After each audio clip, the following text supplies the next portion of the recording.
ए धनी, अरे सुना तारू हो। क्या जी, क्या हुआ? अरे सभे केहू धान रोपे जाता, तू चलबू की बैठल रहबू? क्या जी, मेरे पापा जी आपको 5 लाख रुपया दिए हैं दहेज में धान रोपने के लिए।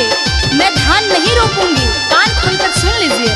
अरे देखा, तुहार कोनो बहाना न चली, जल्दी चलो। नया नोहरिया महीना माने हम कनिया, नया नोहरिया महीना माने हम कनिया। बलमा हो सजना हो, होई न धान के रोपनिया। बलमा हो, होई न धान के रोपनिया। ऐसे जहन करबू त कैसे होई धनिया, ऐसे जहन करबू त कैसे होई धनिया। रानी हो ए धनी हो, कर चल धान के रोपनिया। ए धनी हो, कर चल धान के रोपनिया।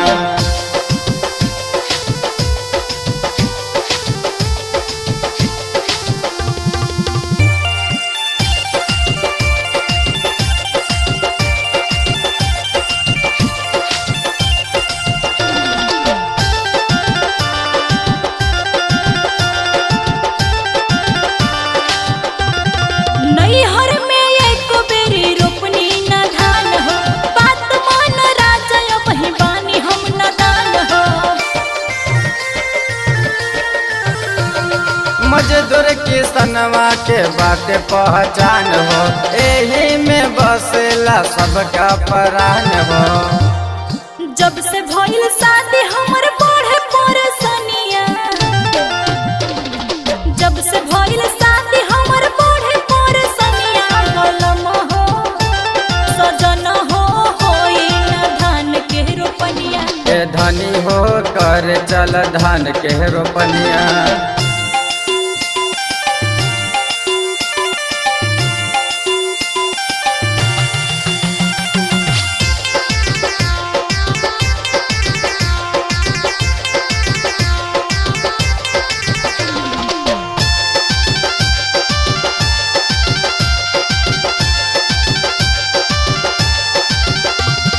नाजुक बाट पिया हमरो कमर हो, रोप बजे धान बढ़ जाए दर्द हो।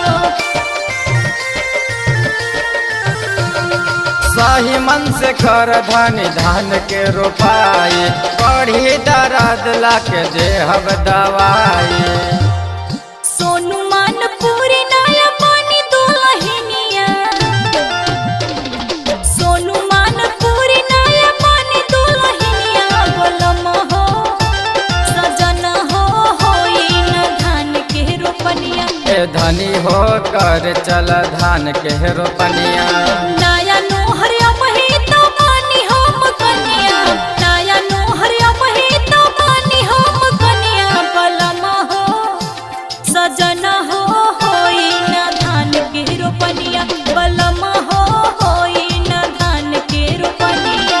ऐसे जहन करबू त कैसे होई धनिया, ऐसे जहन करबू त कैसे होई धनिया। रानी हो ए धनी हो, कर चल धान के रोपनिया। ए धनी हो, कर चल धान के रोपनिया।